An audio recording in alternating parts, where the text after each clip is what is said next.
What if the President of the United States died tomorrow? Given that it's been nearly 60 years since the last time a president died while still in office, with the history-defining assassination of John F. Kennedy on November 22nd, 1963, most people alive today haven't had to live through the process of their country's leader passing away before they left their posts. But given that the two most recent presidents of the United States, Joseph R. Biden and Donald J. Trump, have both been the oldest presidents ever elected at the time of their inauguration, and it makes sense that people are more interested in the presidential rules of succession than ever before. So today we're going to be taking a look at how those rules of succession play out, and just what would happen if the President of the United States died tomorrow. The Vice Presidency of the United States is a bit of a unique position, and many different vice presidents over the years have pivoted the role to fit more with their unique goals and the relationship they have with the president proper. Oftentimes, vice presidents will be picked by the chosen candidate for president as someone that can offset some of the downsides that the presidential candidate might have. For example, if a presidential candidate is unpopular in a specific state or area, a vice presidential candidate might be chosen from that state in order to alleviate concerns or at least lower the margins in that specific area. In Joe Biden's case, Kamala Harris's nomination as vice president was seen by some analysts as a way to appeal to younger and more diverse voters, given the Democratic Party's expanding voter base and Joe Biden potentially not being seen as a progressive enough of a candidate, being another elderly white dude in a position that's mostly been occupied by elderly white dudes. Another incredibly important part of the vice president's job is taking over the remainder of a president's term if they are unable to fulfill the entire term themselves, whether that's through retirement, impeachment, or in the case of this video,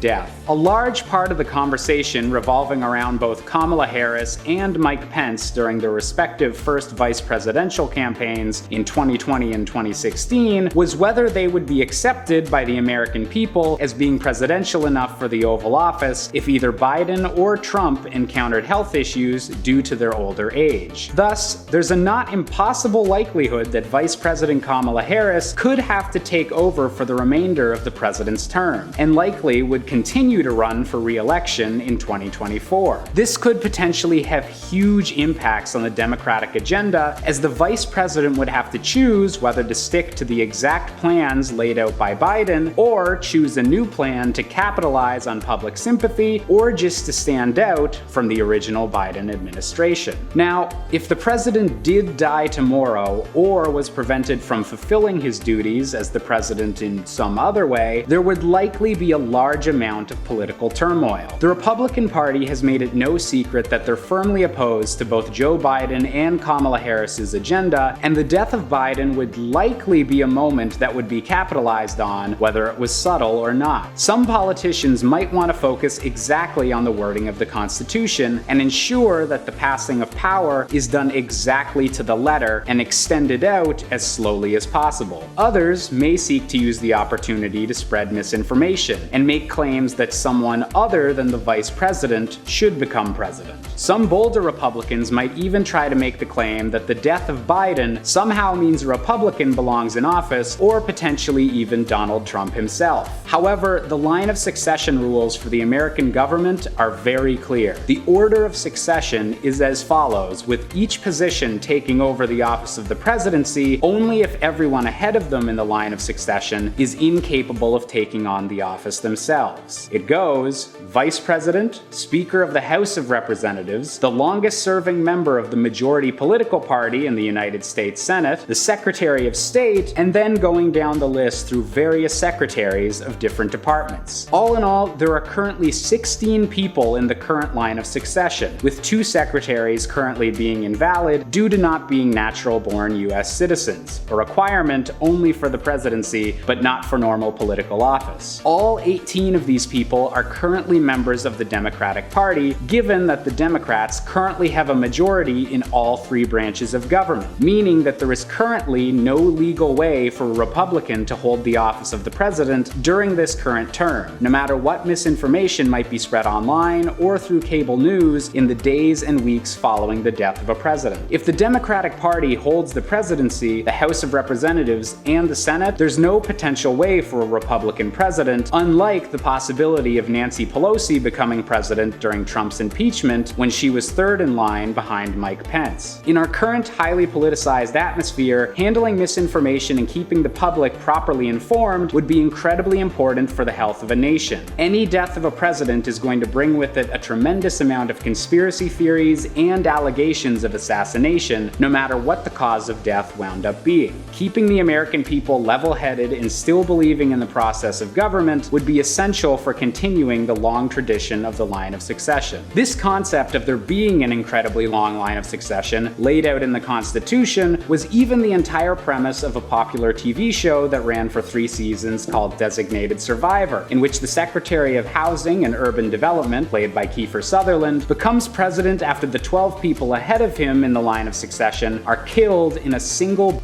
attack on the US Capitol. During events where most of the presidential line of succession will be in attendance, a random member of the line of succession is generally chosen to remain in a safe location to prevent the complete decapitation of the federal government if any sort of attack were to occur, and preventing America from being without a clear leader in charge, especially during the chaos that would inevitably rock the political landscape following such a large-scale attack. While a scenario as devastating as this hopefully remains in the field of science fiction for many years to come, it is reassuring to know that there are some methods in place to ensure that the government never has a complete loss of leadership. All in all, if the president died tomorrow, the course of American history would once again be changed, as it always is when a leader of the country passes away while in office. Political plans would be altered, new issues would rise up, and the president's own legacy would be forever altered. And while we can rest assured that there is an incredibly detailed outline on what exactly should happen following the death of a president, the heightened political tensions of our current era and the rise of easily spreadable misinformation on the internet could threaten to make the process more hectic and confusing than at any other time in United States history. At the end of the day, all we'd be able to hope for is that the democratic process would be allowed to play itself out, and that we'd be able to figure out a way to a better and more unified future. So if you enjoyed this video, be sure to hit the like button, hit the subscribe button, and let us know what sorts of topics you'd like for us to cover next. As always, I've been Josh Busker, and this has been Life's Biggest Questions.